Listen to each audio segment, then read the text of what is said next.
હર હર મહાદેવ। આજના તમામ વ્યક્તિ પૈસાની દોડમાં એટલા ગાંડા અને આંધળા થઈ ગયા છે કે આજે એમને એમના પોતાના સંબંધ કે પરિવાર એટલે કે મા બાપની પડી નથી, ભાઈ ભાઈની પડી નથી। બસ દરેક વ્યક્તિ પોતાનું સ્ટેટસ ચમકાવવામાં પડ્યો છે। અરે ભાઈ, પૈસા જીવન જરૂરિયાત માટે જરૂરી છે, છોકરાઓને પરિવાર માટે જરૂરી છે, છોકરાઓને ભણાવવા માટે જરૂરી છે, ઘર ચલાવવા માટે જરૂરી છે, સારી જિંદગી જીવવા માટે પણ પૈસો જરૂરી છે। પણ ખુદની જાતને ભૂલીને પૈસો જરૂરી નથી। પૈસો જેટલો વધશે એટલું અભિમાન લાવશે। પૈસો જ આપણને ઉચ્ચ નીચનો ભાવ ઉત્પન્ન કરાવે છે। પૈસો જ આપણને આપણા પરિવારથી સંબંધ તોડાવે છે।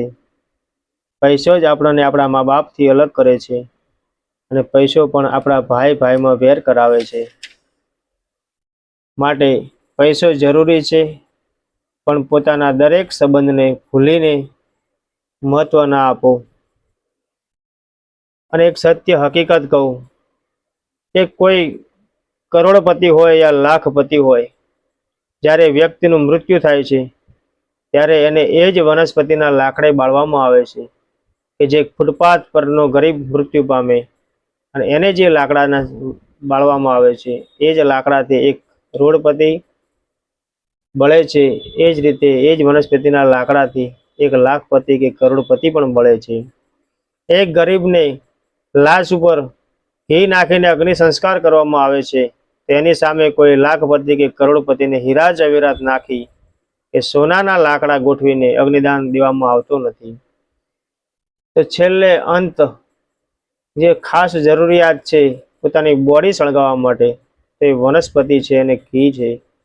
શા માટે પૈસાની દોડમાં કરોડપતિ અને લાખપતિ બનવાના સ્વપ્નમાં અંધાધૂત થયા છીએ, પોતાના પરિવારથી દૂર થઈ જઈએ છીએ, પોતાની જાતને ભૂલી જઈએ છીએ। કોઈક વાર તો વિચાર કરો કે આ શરીરની અવધિ નિશ્ચિત છે, આજ નહીં તો કાલ મૃત્યુ નક્કી જ છે, તો શું આપણે ખાલી એક આ પૈસાની દોડ માટે જ આવ્યા છીએ?